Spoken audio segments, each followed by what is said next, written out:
परभणी विद्युत वितरण कंपनीकडे दर्गा फिडरवरील समस्या सोडवण्याची लोकसेवेची मागणी। परभणी शहरातील महावितरण कंपनीने झोन क्रमांक 3 चे सहाय्यक अभियंता रवी भोई यांच्याकडे दर्गा फिडरवरील विद्युत पुरवठ्याच्या अनेक समस्या सोडवण्याची लोकसेवा वितरण मंडळाची शिफ्ट मंडळाद्वारे केली मागणी। नवीन विद्युत पोल उभे करणे, पावसाळा सुरू होण्यापूर्वी रहीमनगर येथील रोहित क्रमांक 558 परिसरात विद्युत खांब उभे करणे, कल्याणकर कंदोरी परिसर अनेक कोटेशन नागरिकांनी भरलेले आहेत। पावसाळा सुरू होण्यापूर्वी दर्गा फिडरवरील स्ली कटिंग, झाडांच्या फांद्या कापणे, पारवा रोडवरील जुनाट तारे बदलणे, हाजी हमीद कॉलनीतील वाकलेले विद्युत खांब सरळ करणे व मासूम कॉलनीतील वाकलेली वाकडी डीपी सरळ करणे, अनेक रोहितचे राहिलेले मेंटेनन्स करणे, फ्यूज वायरचे तांब्याचे टाकणे सारख्या समस्या सोडवण्याची मागणी लोकसेवे मित्रमंडळाकडून सहाय्यक अभियंता यांच्याकडे लोकसेवे मित्रमंडळाच्या वतीने करण्यात आली। या नियोजनावर लोकसेवेचे संस्थापक अध्यक्ष सलीम इनामदार, मोहम्मद घोष, सय्यद मुजाहिद यांच्या स्वाक्षरी आहेत। महाराष्ट्र टुडे मराठीसाठी ब्युरो रिपोर्ट, परभणी।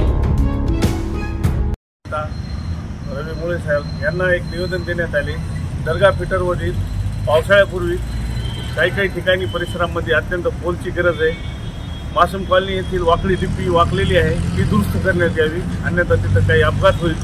दुसरी गोष्ट, पारवा रोडवरील एक जुनाट तार झाले, ते तार कधी पण तुटून जीवितहानी होऊ शकते। तसेच काही ठिकाणी नवीन पोल उपलब्ध करण्यात यावे आणि काही उर्वरित डिप्या आणि डिप्याचं मेंटेनन्स बाकी ते करण्यात यावे।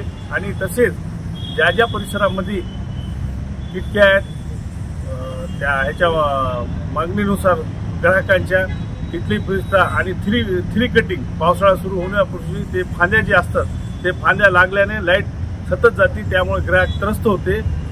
आणि यावेळेला अभियंता रवी भोई यांच्या पुढाकाराने झोन नंबर 3 मध्ये वसुलीसुद्धा चांगली झालेली आहे। एक चांगली आनंदाची बाब आहे, विद्युत मंडळाला त्यांच्यापासून फायदा होत आहे। तसेच त्यांनी त्यांच्या झोन क्रमांक 3 मध्ये दर्गा फिडरवर ते झाडं फांदी हे ते उर्वरित राहिलेले कामं पावसाळा सुरू होण्यापूर्वी अत्यंत करून घ्यावे।